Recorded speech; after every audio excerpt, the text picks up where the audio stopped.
नमस्कार जय जगन्नाथ। आज आम आलोचना करवा ग्रीन जूस विषय रे।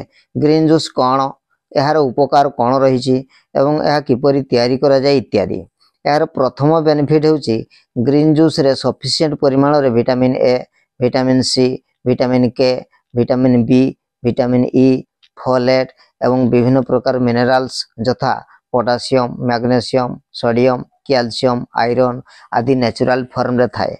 फल आम यही सब विटामिन्स और मिनरल्स पाई थाउ एवं आमको अधिक एनर्जेटिक लगे, आ दुर्बल लगे ना कि थका भी लगे ना। यार द्वितीय बेनिफिट होची ग्रीन जूस पीवा द्वारा आम शरीर डिटॉक्सिफाई बा विशोधन हो जाए। एथिरे हाई फाइबर बा बहुत तंतु थिबारु एवं सफिशिएंट न्यूट्रिएंट्स थिबारु आम शरीर रे तैयारी होतबा टॉक्सिन बा आम शरीर रे थिबा टॉक्सिन बा विषाक्त पदार्थ सब आम शरीर रू बाहर कर दिए। यार तृतीय बेनिफिट होची यह एंटीऑक्सीडेंट भली काम करे, अर्थात आम शरीर रे हेउथिबा विभिन्न प्रकार रासायनिक प्रतिक्रिया जगु प्रतिदिन फ्री रेडिकल्स सब तैयारी होता है एवं एही फ्री रेडिकल्स कोष आवरण, प्रोटीन्स, डीएनए, लिपिड्स और कार्बोहाइड्रेट सबको डैमेज करने सहित अनेक मारात्मक रोग जथा कैंसर, हार्ट डिजीज इत्यादि कराई थाई। ग्रीन जूस पीवा द्वारा यही फ्री रेडिकल्स सब न्यूट्रलाइज हो जाए और न्यूट्रलाइज होवा द्वारा आम शरीर रोगमुक्त होता है। यार चतुर्थ काम होची ग्रीन जूस रो अल्कानाइजिंग इफेक्ट बा क्षारीय गुण थिबारु शरीर पीएच लेवल को बैलेंस रखी थाए एवं आम शरीर सृष्टि होता जो एसिड से एसिड टेंडेंसी को कमाई हजम शक्ति वृद्धि करि थाए एवं हजम शक्ति वृद्धि करने सहित पोषक तत्व शोषण में साहाय्य करि थाए। यार पंचम बेनिफिट होची यह शरीर रे होथवा इन्फ्लेमेशन को कमाई थाए, अर्थात शरीर जेकोसी अंगर टिश्यू इंजुरी हेले किंबा इरिटेशन हो इन्फ्लेमेशन हवा द्वारा शरीर रे अनेक रोग होता है। यही जूस इन्फ्लेमेशन को कम करि थाए। यार षष्ठ बेनिफिट होची ग्रीन जूस रे लो कैलोरी थिबारु शरीर ओजन को बैलेंस करिवारे मध्य यह साहाय्य करे। यार सप्तम बेनिफिट होची यह शरीर स्किन को बा चर्म को हेल्दी रखिबा सहित तार रंग को बा कलर को अट्रैक्टिव करि थाए एवं ग्लो करि थाए।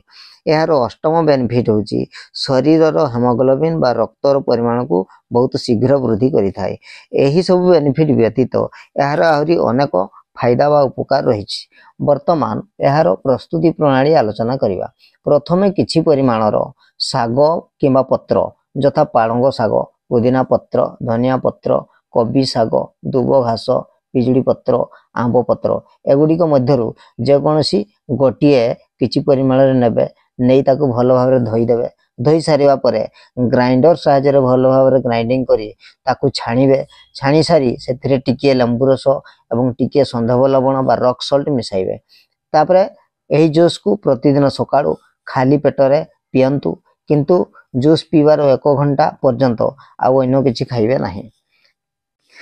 आहुरी अधिक बेनिफिट बा फायदा पाइबा पई आपण ग्रीन जूस बदल रे ग्रीन स्मूथी व्यवहार करि परिबे, कारण ग्रीन स्मूथी शरीर पई संजीवनी भली काम करि थाई। तेणु ग्रीन स्मूथी को संजीवनी रस बोली मध्य कहा जाय थाई। ग्रीन स्मूथी किपरि प्रस्तुत करिवा, एथि पई केम केम जिनिस केते परिमाण दरकार ताहा वर्तमान आलोचना करिवा। प्रथमतः पालंग साग किंबा कबी साग किंबा बंधाकोबी पत्र किंबा जेकोसी खाइबा साग किंबा गहमर चारा किंबा व्हीट ग्रास किंबा दुब घास किंबा पिजुड़ी पत्र किंबा आंब पत्र मध्यरु जेकोसी गोटिए नहीं ताकू भल भाव धोई देवे।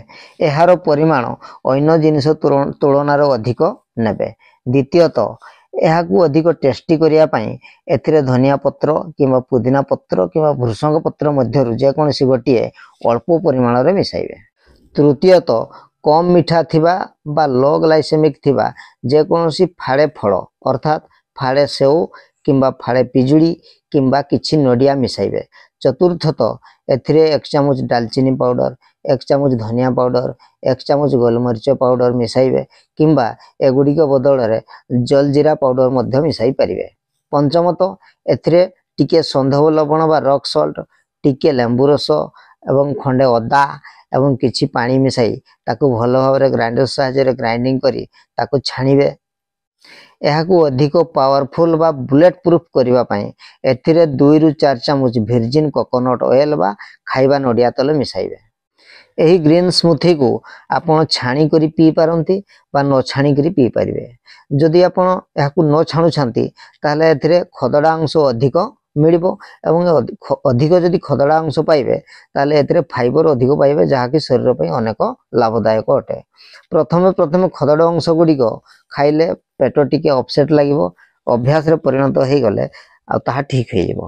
ग्रीन जूस किबा ग्रीन स्मूथी मध्यरु जे कोनसी गोटिए पियंतु ग्रीन स्मूथी रु किंतु अधिक फायदा मिली थाए। यह पीवा द्वारा 3-4 घंटा पर्यंत भोक भी लागिबो नहीं एवं बहुत एनर्जेटिक मध्य लागिबो। जो मानकर ओजन अधिक अछि एवं समान ओजन कमाइबा को जदि चाहुथांती ताहाले सकाळरु 12टा पर्यंत अन्य किछि भी जलखिया न खाई केवल ग्रीन स्मूथी पियंतु एवं एही ग्रीन स्मूथी पीवा द्वारा आम शरीर रे जमा होइतिबा एक्सेस फैट बा एक्सेस चर्बी मेल्ट हो जिवो एवं मेल्ट हेई हमर ओजन कमबार सहाय्य करिवो। आशा करे भिडियोटी भल लागिथिबो एवं आपनकर उपकार रे आसीबो। भिडियोटी को लाइक शेयर और कमेंट करने सहित मोर यूट्यूब चैनल को सब्सक्राइब मध्य करंतु। जय जगन्नाथ।